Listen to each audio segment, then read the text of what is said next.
우리 오늘은 사람이 희망입니다 라는 제목으로 함께 은혜를 나누고자 합니다.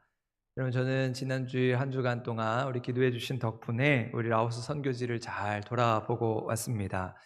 저희 교회가 속한 우리 서중 시찰에 목사님 10분과 함께 다녀오게 되었는데, 특별히 이 라오스의 루앙프라방이라고 하는 지역에서 선교하시는 우리 박태영 선교사님을 만나 뵙고, 또 이제 그곳에서의 선교와 또 사역의 활동들을 함께 나눌 수 있는 시간이었습니다.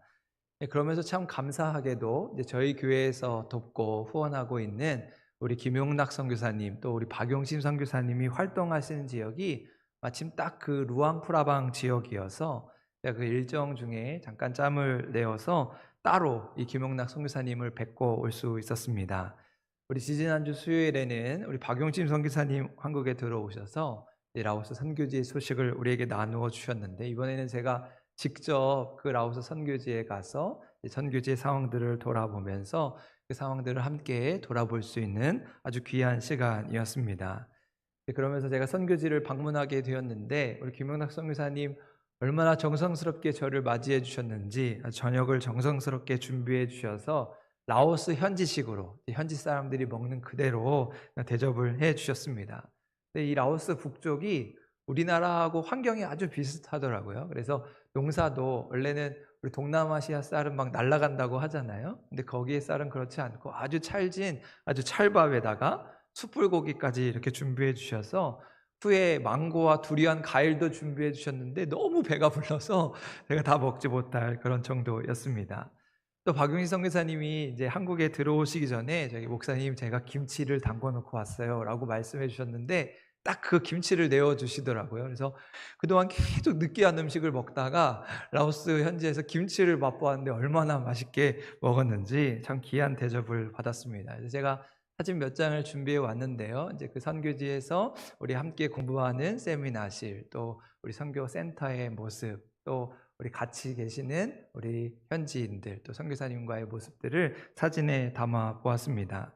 그러면서 우리 오른쪽 위에 보시면 이제 우리 선교사님과 함께 이제 활동하고 있는 현지인들인데요. 여기에 보면 밥을 해주시는 분, 선교사님 이야기를 들어보니까 이 밥을 해주시는 분이 너무 중요하더라고요. 이제 일주일, 2주일 동안 아주 집중적으로 여기에 모여서 이제 훈련을 받게 되는데 잘 먹어야지 힘을 내잖아요. 근데 그 전에 밥을 해주시는 분은 너무 맛이 없었대요. 그런데 이 동네 분에 너무 귀한 분을 만나서 얼마나 음식을 맛있게 해주는지 그 덕분에 제가 대접을 아주 잘 받고 왔습니다. 또 우리 노란색 옷을 입으신 분은 통역을 해주시는 분이고, 맨 왼쪽에 우리 남자 하얀 티를 입은 매튜라고 하는, 저희로 말하면 전도사님입니다. 그래서 우리 선교사님과 함께 숙박을 하고, 그래서 그 옆에 아내와 우리 꼬맹이 아이가 있죠. 한 가족이 한 방 안에서 같이 살면서 선교사님을 돕고 또 현지인들을 교육하는 아주 귀한 일들을 감당하고 있음을 보게 되었습니다. 그래서 원래는 제가 이 선태에 방문했을 때 원래는 이제 일주일, 2주일 동안 그 하는 이제 세미나가 예정되어 있었는데 좀 아쉽게도 일주일간 연기가 되었다고 하더라고요. 그래서 제가 그들을 만나보지는 못했지만, 사진 넘겨주세요. 화면으로 넘겨주세요.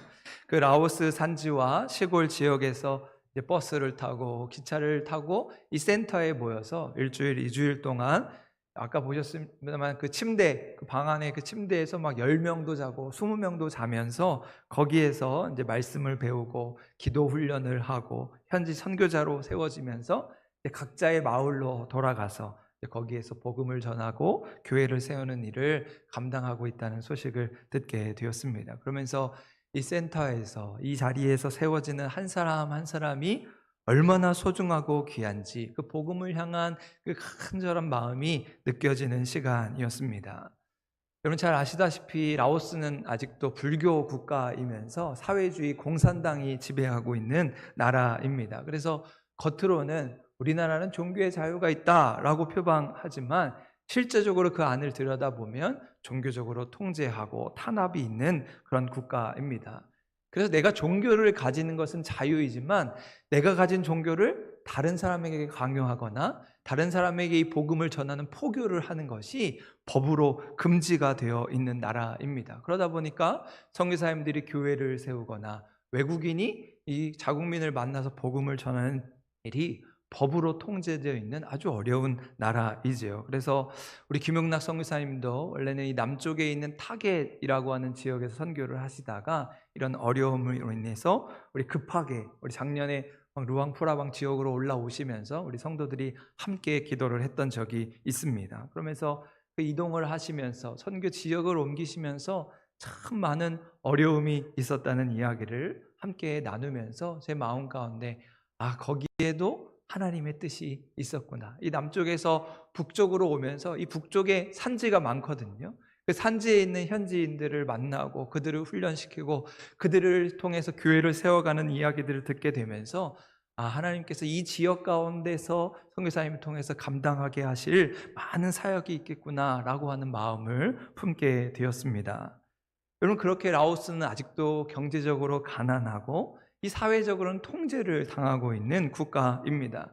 실제적으로 지도층 2%와 공산당원 20%를 위해서 나머지 국민들이 아주 목매한 채 희생을 당하고 있는, 인권의 탄압을 받고 있는 그러한 실정입니다.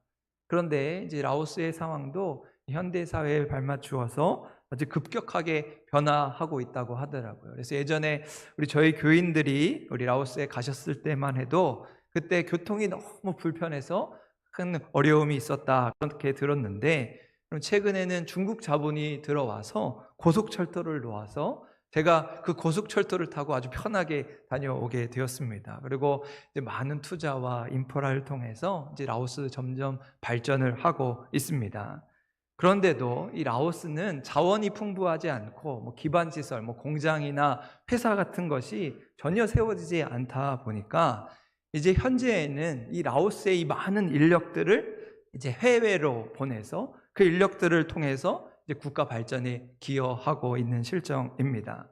그러면 우리나라도 예전에 이제 독일의 광부나 간호사를 파견하고 또 우리 사우디의 건설 노동자를 보냈던 것처럼 이제 최근에는 이 라오스에 있는 많은 사람들이 계절 근로자라고 해서 우리나라의 이 농촌에 요즘 얼마나 일손이 부족합니까? 그러니까 라오스의 인력들이 우리나라 농촌으로 들어와서 이제 그렇게 근로를 하고 있는 이야기를 듣게 되었습니다. 그래서 딱 지금 봄부터 가을까지 우리 농촌에 일이 많은 한 5개월에서 6개월 동안 이 라오스의 계절 근로자들이 이제 이렇게 한국으로 들어오고 있습니다.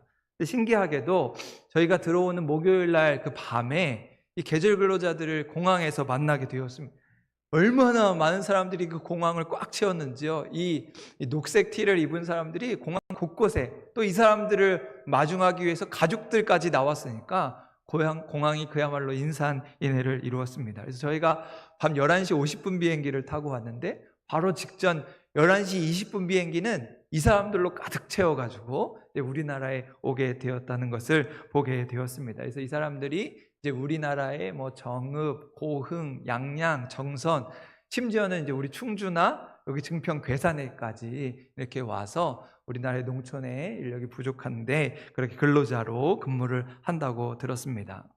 그러는 가운데 제가 만나 뵙고 왔던 선교사님은 이제 거기에 한국 학당을 세우고 거기에서 라오스 청년들에게 한국말을 가르치면서 이 사람들이 한국 파견으로 이제 한국 근로자로 올 때에 거기에 이제 자기가 훈련시킨 제자들을 함께 보내셔서 이들이 지금 한국 교회, 시골에 있는 교회들과 연결이 되고 그들이 그냥 돈만 벌러 오는 것이 아니라 일만 하러 오는 것이 아니라 이곳에 와서 한국의 문화와 복음을 받아들이고 다시 라오스로 돌아가서 이제 고국을 위해 선교하고 복음을 전하는 데 힘쓰고 있다라고 하는 이야기를 듣게 되었습니다. 그러면서 이런 많은 선교지의 소식을 들으면서 여러분, 한 사람을 세워가는 일이 얼마나 소중하고 귀한 일인지, 하나님께서 사람을 통해서 얼마나 귀한 일들을 이루어 가고 있는지를 새삼 느끼게 되었습니다. 여러분, 그렇다면 오늘 우리는 하나님 앞에 어떤 한 사람으로 서 있습니까? 오늘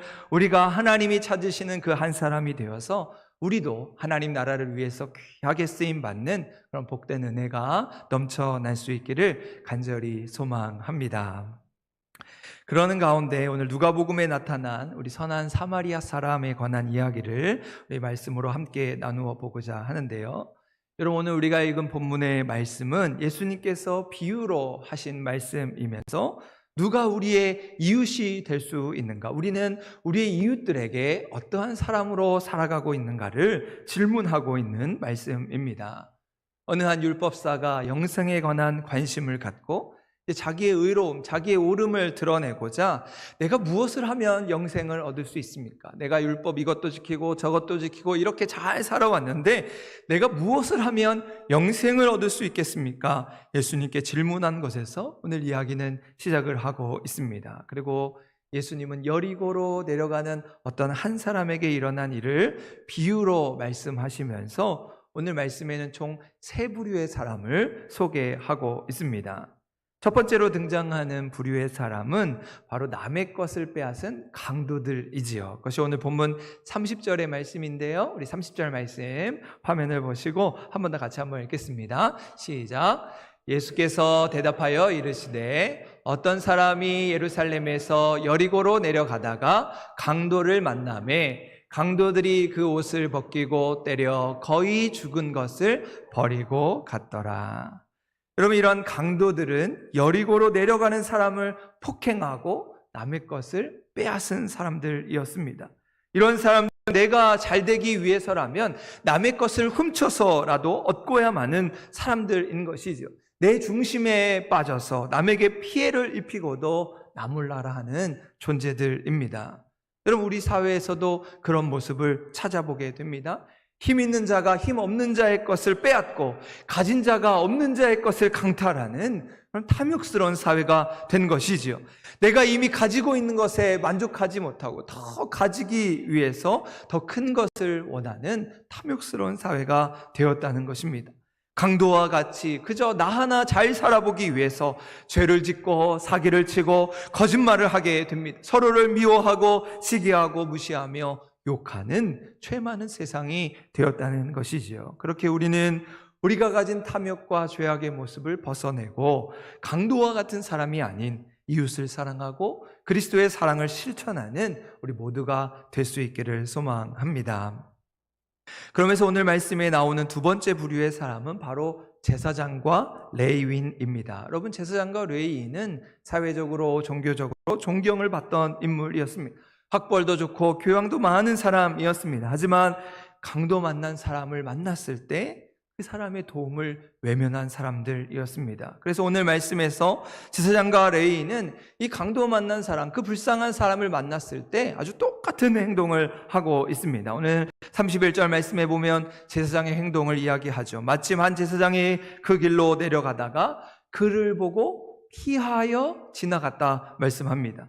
또 이어지는 32절에서는 레위인의 행동을 이야기합니다. 또 이와 같이 한 레위인도 그곳에 이르러 그를 보고 피하여 지나갔다. 여러분, 그들의 행동은 모두 보았다, 피했다, 그리고 지나갔다로 요약되고 있습니다. 남이 당하고 있는 아픔을 그저 나와는 상관없는 일로 여겼다는 것이죠. 나만 잘 살면 되고 나만 아니면 된다는 식으로 남의 어려움과 불행에 눈을 감았던 사람들입니다.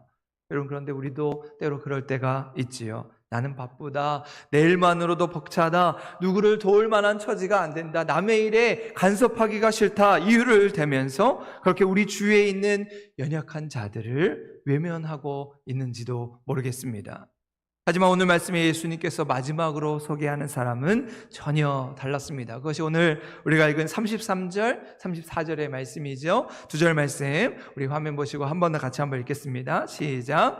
어떤 사마리아 사람은 여행하는 중 거기 이르러 그를 보고 불쌍히 여겨 가까이 가서 기름과 포도주를 그 상처에 붓고 싸매고 자기 짐승에 태워 주막으로 데리고 가서 돌보아 주니라. 아멘. 이처럼 사마리아 사람은 다른 사람이 당하고 있는 그 아픔을 보면서 불쌍히 여기는 마음을 가졌다는 것이죠. 지금 저 사람이 강도를 만나서 죽어갈 지경이 되었는데 어떻게 하면 좋을까? 내가 저 사람을 어떻게 도울 수 있을까? 긍휼히 여기는 마음을 가졌다는 것입니다. 그리고 그 강도 만난 사람에게 가까이 가서 그 상처를 치료해주고 주막까지 데리고 가서는 그를 아주 정성스럽게 돌보아 준 것이지요. 그리고 예수님은 이 사람을 의도적으로 사마리아 사람이다 라고 가르쳐 주고 있습니다. 그렇다면 왜 예수님은 하필 이 강도 만난 사람을 도와준 사람이 평범한 유대인이 아니라 특별히 사마리아 사람이라고 하신 것일까? 이에 대하여 신학자 위버는 이렇게 설명을 합니다. 이것은 우리의 이웃을 국적이나 종교 여부로 결정하려는 편협한 율법사의 질문을 모든 인간 속에서 만날 수 있는 이웃의 문제로 바꾼 것이다. 여러분, 이게 무슨 말일까? 사마리아 사람들은 유대인들에게 이방인, 그러니까 외국인과 같은 존재였습니다. 그리고 그들과 상종하지 않으려고 했던 것이지요. 그런데 예수님은 제사장이나 레위인이 아니라 바로 이 사마리아 사람이 하나님의 뜻에 합당한 사람이라고 칭찬하고 있는 것입니다. 왜냐하면 바로 그 사람이 진정한 이웃사랑을 실천한 사람이었기 때문이지요. 예수님께 영생을 질문한 율법사는 이미 하나님을 사랑하고 이웃을 사랑하는 계명을 머리로는 너무 잘 알고 있었지만 그는 진정 강도 만난 자의 이웃이 될 수 없었습니다. 하지만 사마리아 사람은 강도 만난 사람의 고통을 함께 가슴으로 품고 함께 아파할 줄 아는 사람이었던 것이지요. 그리고 예수님은 이야기를 마치면서 율법사에게 다시 질문하시죠. 36절의 말씀인데요. 내 생각에는 이 세 사람 중에 누가 강도 만난 자의 이웃이 되겠느냐?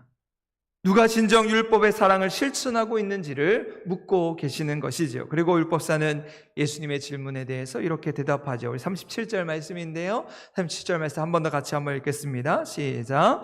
이르되 자비를 베푼 자니이다. 예수께서 이르시되 가서 너도 이와 같이 하라 하시니라. 아멘. 그럼 결국 율법사는 스스로 자신의 입으로 진정한 이웃사랑이란 자비를 베푼 사람이라 대답하고 있는 것이지요. 결국 이 이야기에서 중요한 것은 그 고통을 당하고 있는 이웃에 대한 긍휼의 마음과 돌봄의 마음을 우리에게 가르쳐주고 있다는 것입니다. 여러분, 이처럼 우리가 하나님을 사랑하는 신앙은 내 옆에서 고통을 당하면서 신음을 당하고 있는 이웃의 목소리에 경청을 하는 것입니다.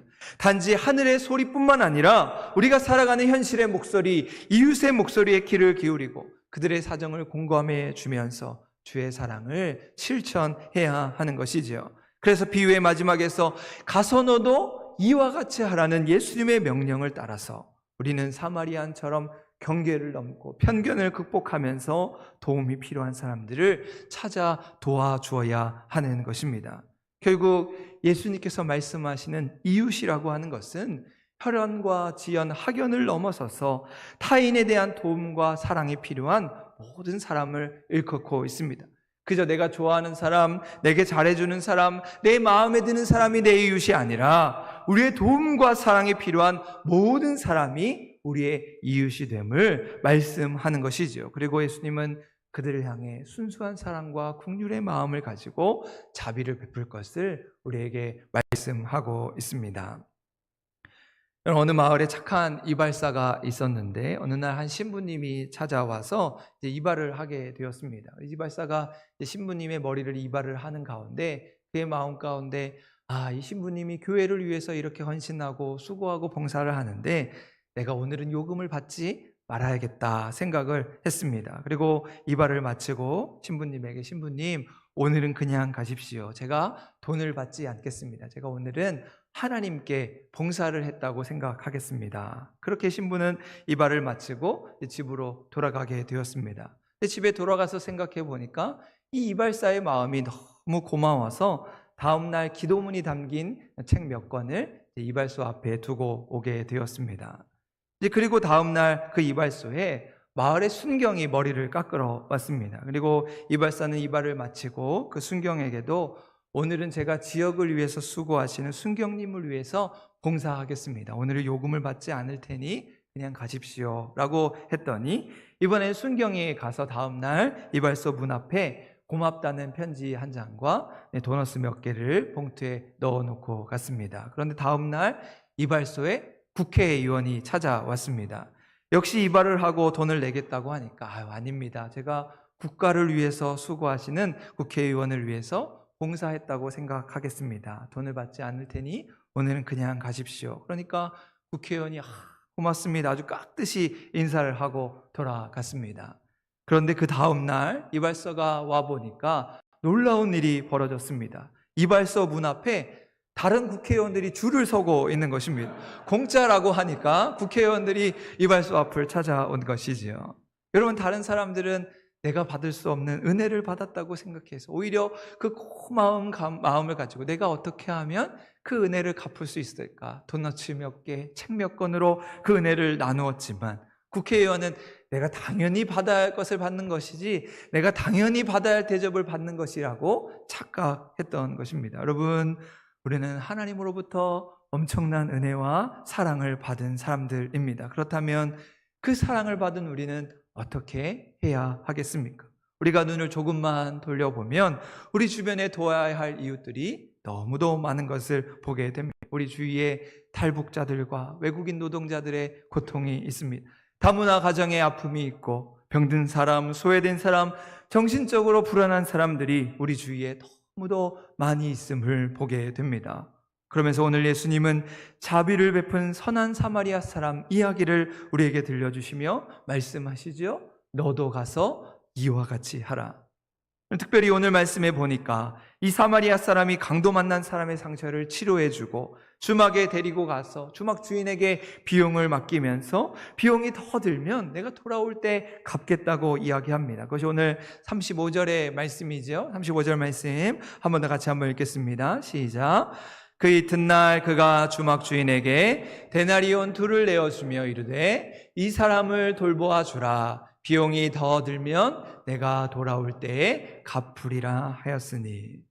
그런데 이 구절을 해석하면서 어떤 신학자는 여기서 말하는 사마리아 사람은 예수님이 되고 주막은 바로 우리 교회가 된다 해석하는 것을 보게 되었습니다. 그리고 그 주막의 주인은 바로 우리 교회 성도들인 것이지요.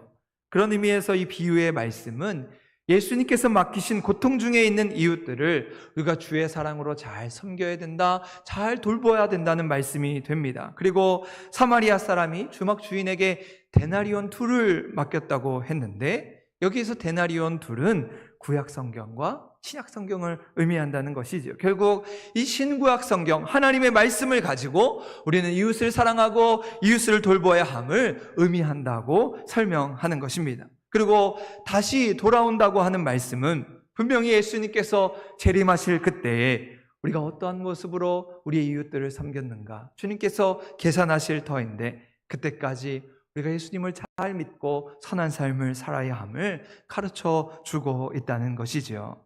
여러분, 이처럼 선한 사마리안 되신 예수님께서 강도 만난 우리들을 구원해 주신 것입니다.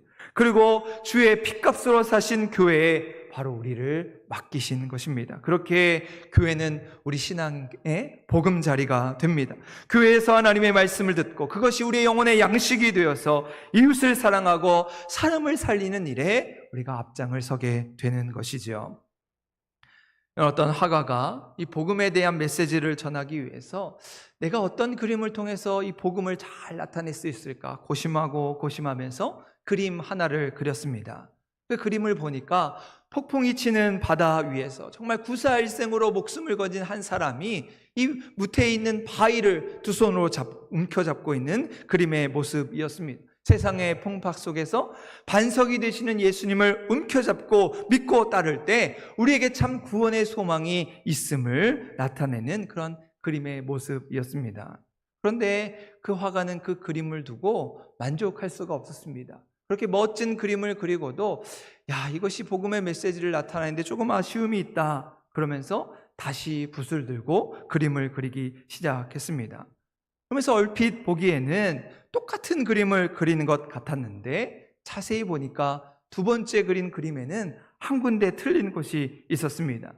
처음 그림에는 구사일생으로 살아난 사람이 두 손으로 바위를 움켜잡고 있었는데 두 번째로 그린 그림에는 한 손으로는 그 바위를 움켜잡고 다른 한 손으로는 그 바다에 빠져가는 다른 사람을 건지는 그런 손의 모습을 그리고 있는 것이었습니다. 여러분, 이처럼 우리 기독교가 가진 복음의 본질은 자기만 예수 믿고 천국에 가는 것뿐만 아니라 세상의 폭풍 속에서 죽어간 영혼들을 향해 손을 내밀어 그들의 손을 잡아 구원의 자리로 이끌어주는 것에 있음을 우리는 분명히 기억해야 하는 것이죠. 그렇게 우리 주변에 있는 우리의 가족들, 우리의 친구들, 우리의 이웃들을 향해 우리는 손을 내밀며 자비를 베푼 그리스도인으로 주님께 칭찬받는 우리 모두가 될 수 있기를 간절히 소망합니다. 너도 가서 이와 같이 하라는 예수님의 명령을 따라 우리의 손을 뻗어 지치고 상한 우리의 이웃들을 도와주고 우리가 거저받은 주님께로부터 받은 그 은혜와 사랑을 나누어 주면서 우리가 안고 있는 이 시대와 아픔과 상처가 치유되는 놀라운 기적을 경험하면서 하나님 앞에 자비를 베푼 사람으로 칭찬받을 수 있는 우리 모든 한사랑교회 믿음의 식구들 될 수 있기를 주님의 이름으로 간절히 축원합니다.